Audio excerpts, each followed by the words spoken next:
ever thought I would ever be going to a YouTube conference. It just feels a little bit bizarre, but I'm up early, it's just gone 6, headed to Birmingham on the train, found myself signing up for this in-person YouTube festival in Birmingham, probably feeling like the oldest person in the room. Who knows, let's hope I'm not the oldest, and even if I am, maybe it'll be good to see some older people on YouTube. I don't know, what do you think?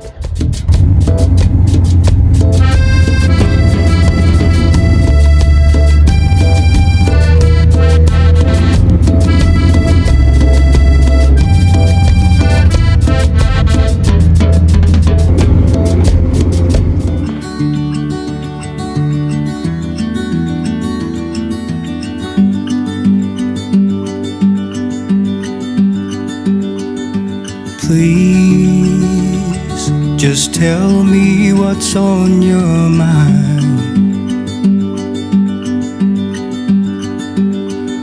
'cause I don't have time to figure it out.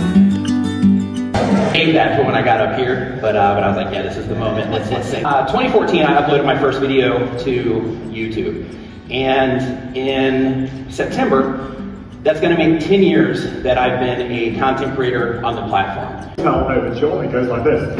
Daddy's got a head like a ping pong ball, Daddy's got a head like a ping pong ball, Daddy's got a head like a ping pong ball, like a ping pong ball. Who'd have ever thought a woman 58 years old would be at a YouTube conference? It's been absolutely brilliant. I've got to meet some amazing people with big channels like Nick Nimmin and Austin Anderson, and then people like myself who've got a teeny tiny channel but wants to grow. I just love the fact that this is open to everybody of all ages, and I think I always thought that YouTube was really just a young person's domain. But it's really interesting today to see so many people around my age. I would say, you know, probably 45 to 65. There's quite a lot of people here in that age bracket, and I think that is fabulous. And I know that you tried your best as well to make me smile.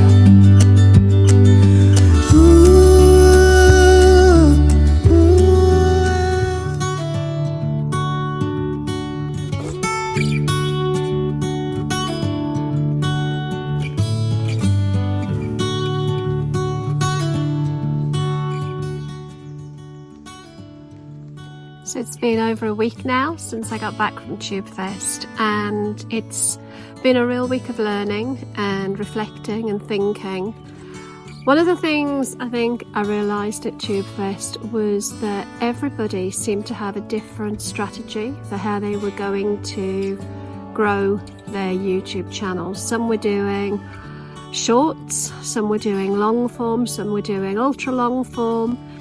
Some were focusing on minimal amounts of editing and literally just turning on the camera, turning on a Zoom recording and recording a how-to video. Some were doing more vlog style stuff. Some hadn't even got started. And it actually left me feeling really confused. And I guess I've spent the whole of the last week trying to figure out what my strategy is going to be, because I don't think I've quite figured that out yet.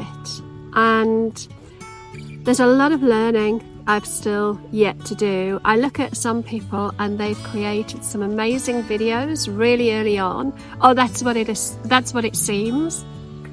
There's a really loud, very old motorhome driving past, and it's so loud. I don't really quite know which way I'm going, because I see some people who seem to be absolutely smashing it. Their video quality is incredible, their storytelling is incredible, and when you look, they've only got maybe 30 videos up on YouTube, and if you think, oh, I've got over 100 videos up there. I mean, granted, a lot of those are shorts, but I don't feel like I'm anywhere near getting good at this. And I genuinely have a growth mindset. I do believe that you can get good at anything if you practice enough, but oh God, boy, oh boy, it feels tough, you know? It feels like I'm taking 2 steps forward and 3 steps back all of the time. And I think I've fallen into the trap of getting extra equipment, thinking the equipment is the problem, and it's not. It's definitely me. And I think there's a number of things that I need to really go away and work on. One is storytelling. I kind of haven't ever studied storytelling in terms of cinematography or videography, how to use visuals for storytelling. I can certainly tell a story through words, and I can tell a story through the written word, but the medium of video, I don't know, I'm just not really sure what it is I'm doing, and I'm more than happy to learn, and I'm trying really hard to watch as many different styles of YouTube video as I can to really get an understanding of what makes up the storytelling.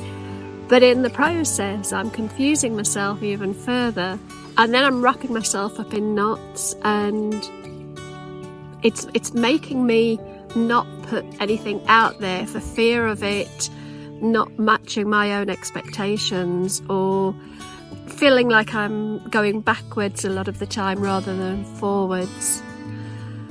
So after a week of reflecting, I have come to some conclusions. One of the things that I really picked up last week at Tubefest was that there seemed to be 2 camps, the long form camp and the short form camp, and both had very, very strong arguments for their case. If they were in a courtroom, I think they'd both have a really strong case. So I think it has to come down to, what do I enjoy making? What do I enjoy watching? And I realised I don't particularly enjoy watching short form content. I don't particularly enjoy making short form content. For me, it feels like lazy content. Now, I know that isn't true, and I know that some people who are producing shorts and reels are putting loads of energy and effort and skill into it. But for me, when I create short form, it feels lazy. It feels like a cop-out, like I couldn't be bothered to do the job properly. So I've made the decision to not make short form content at all. And that's fallen right in the middle of a 30-day challenge I'd set myself to post a short every day for 30 days to see what impact that had on my subscriber count. And I think, if I'm honest, my subscribers did start to go up. Now they've sort of plateaued in the last week, and I've stopped doing short form, but I don't think the two are connected. I think when I look at my analytics, my subscribers were coming from my long form content, really from any content where I've talked about ADHD.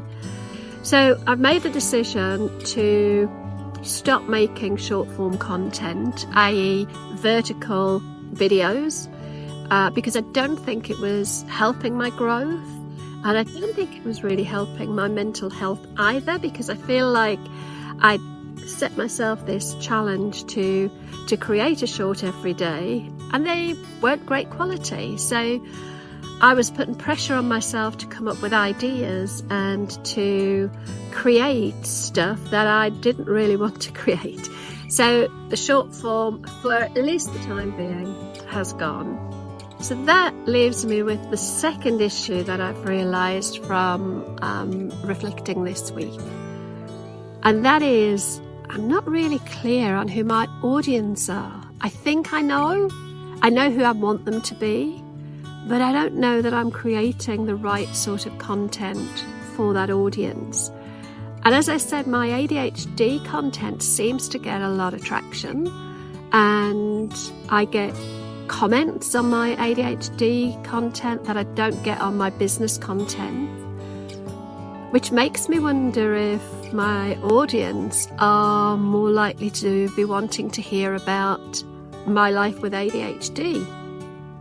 The problem is that's not really the content that I want to be making.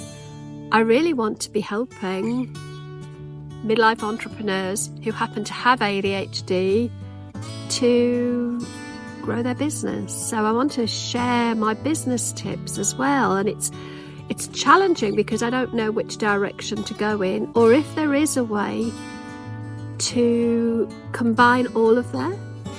In my mind, my thoughts are that I will do some tutorial type content, some vlog style content like this one, some lifestyle content, and some sort of what I guess I would call identity content, the content that is about me and my life. So it's not tutorials, it's not how-tos, it's probably not very searchable content, but I keep going round and round in circles and not being entirely sure what sort of content I should be creating. The third thing I've really learned this week though is that in some ways, notwithstanding everything I've just said, I kind of don't mind that I don't know, because it feels like a big experiment at the minute. I'm 58 years old. I want to learn how to do this well. Learning how to create stories, learning how to film, learning how to craft a video that tells a story through the visuals as well as through the words feels like an experiment, and I'm all for experimenting.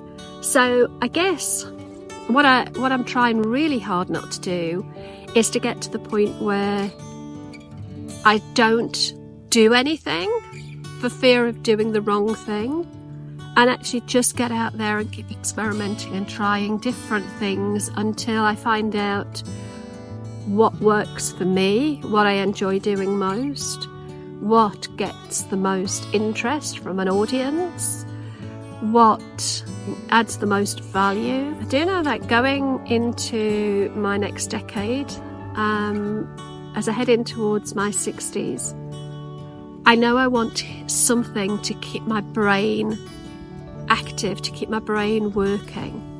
So if that is about learning how to be a better video maker, if that's about learning how to grow on YouTube, that suits me. I like that. I don't want to take up knitting, and I don't want to take up gardening. They're not me, you know, so I think it is about finding what works for me. And if that means it's going to take me 10 years to get good at this, then that's okay.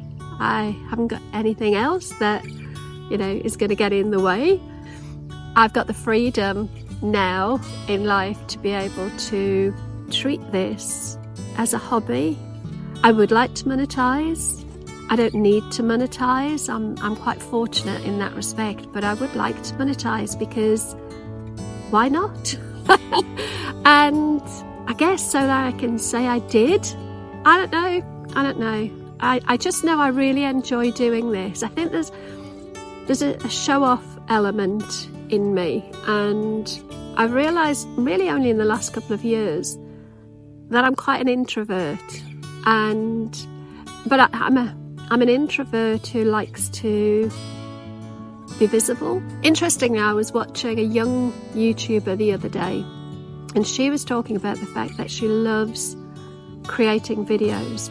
She has to be careful and balance the need for external validation with likes and subscribers and comments and all of that. She recognises that is a need in her, and I think I recognise that in myself as well. I like that external validation.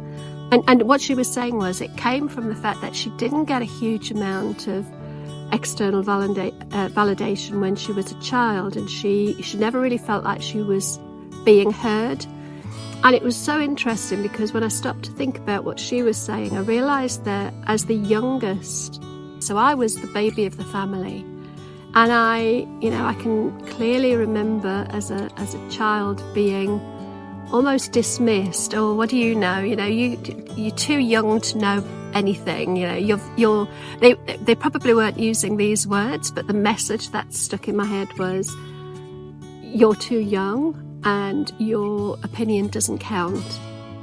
And I think because of that, I've probably craved that kind of validation growing up. And I so related to what this YouTuber was saying, and unfortunately I cannot remember who it was I was watching. I know she was Asian, and she was talking about the fact that in an Asian family you don't get a lot of validation as a child. And I don't come from an Asian family, obviously, but I definitely don't feel like I was listened to very much when I was younger. I was always told to kind of sit down, shut up, your opinion's not valid. I would like to get the likes and the comments and the subscribers, and even just saying that out loud, I realise that sounds quite shallow. But one thing I am learning is that I am what I am, and kind of not going to apologise anymore for being the way I am. If I need that validation, I need that validation. What I don't want to do is get hung up on that validation where that's the only thing I want. It isn't really like that, but I don't know. I'm just sort of rambling now. I'm going to finish here and head out into the woods, get some fresh air, stretch my legs, shift the energy a little bit, and I will talk to you next time. And if you've really enjoyed this and you want to give me that little bit of validation, give me a like and give me a thumbs up. Let me know what you think of this video. If you want to hit the subscribe button and get my